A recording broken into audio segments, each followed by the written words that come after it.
Hola mis amores, ¿cómo están? Dime por qué ustedes vienen a ver mis videos. Why do you come to watch my videos? Well, based on comments, my analytics, it's because you all want to learn Dominican Spanish, Dominican jerga expressions, and the Dominican accent. Well, there's some things I want to share.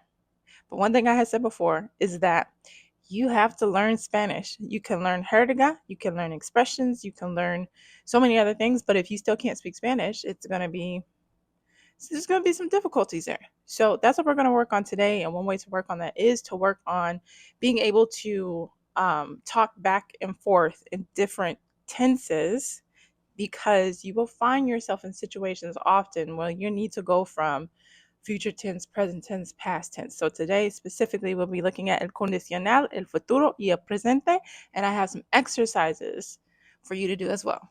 I have notes here, so I'm going to be reading off that occasionally. And as a friendly reminder, we need to be giving love, support back to the gente de la República Dominicana. So make sure you're following artists, channels, dancers, comedian, actors, influencers, and so many more people from the DR. And of course, if you go to visit, leave, por favor, the island. Leave it más bonita. Leave it more beautiful than you left it. Okay, empezamos. So we're going to be using a Spanish grammar book that I was using when I was still in university. I did put some of my own tweaks and twists to it, but I think it's a very good start. So we're going to be looking at el condicional, el futuro, el presente. I'm going to explain a little bit about each of these tenses, and then I have some exercises that I want you to do, because again, you're going to be talking back and forth between different tenses, and that's going to help you sound more fluent.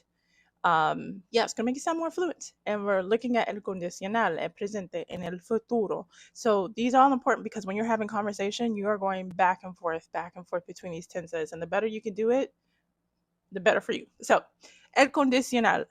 Esta forma verbal se pone a las otras tres porque presenta la situación del verbo como una situación hipotética.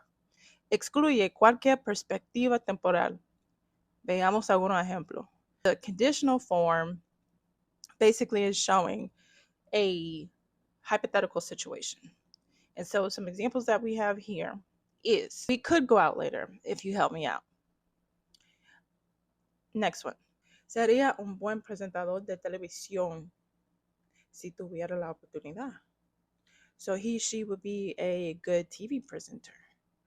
So these are hypothetical situations. Like, they're not something that's happening right now, but if this other thing happened, then this could happen. And then how we see the ending of the word here with the I accent and then finishing it off, A, that's how we're going into that form.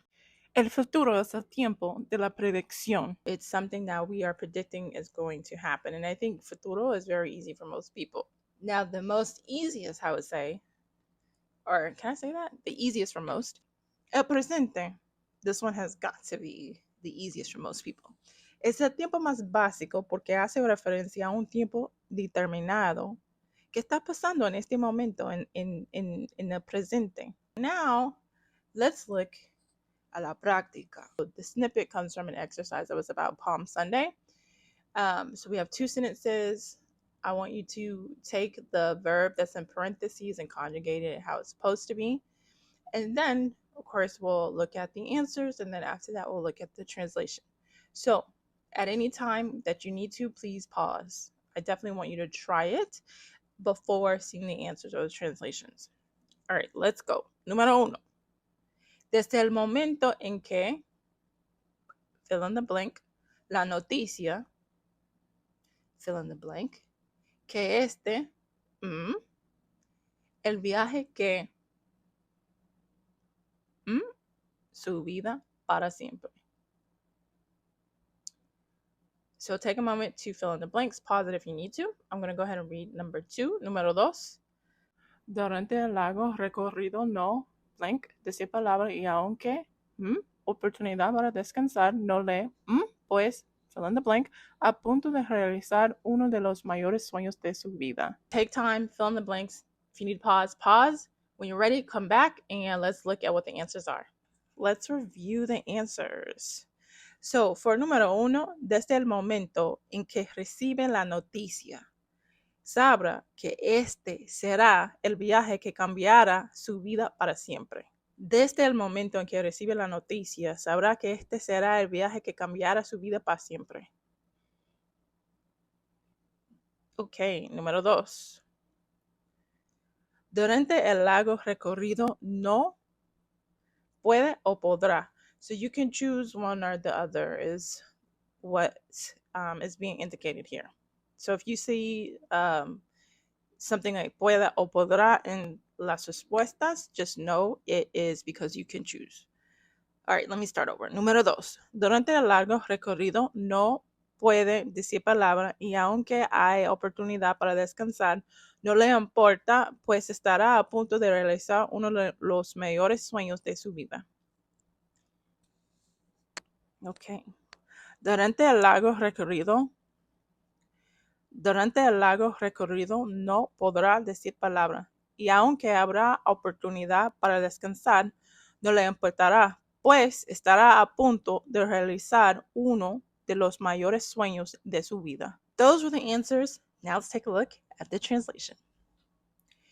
From the moment he receives the news, he will know that this will be the journey that will change his life forever. That is número uno. Número dos. During the long journey, he cannot say a word, and although there will be an opportunity to rest, he will not care because he will be about to realize one of the biggest dreams of his life. I would actually say he is about to achieve one of the biggest dreams of his life, or walk into or step into one of the biggest dreams of his life. So there you have it. You had the practica, you had the answers, and then you had the translation as well. And the thing that I want you to practice particularly is, again, being able to go back and forth between these tenses, because that's how you talk normally. El condicional, el presente, y el futuro. So if you need to, go watch this video again to get an understanding of each of these tenses and to practice writing sentences that have these tenses in it, and then practice saying it, and then practice it in conversation. So como siempre, muchas gracias por ver este video. Remember, like, comment, and share. Subscribe. I'm trying my hardest to do more videos.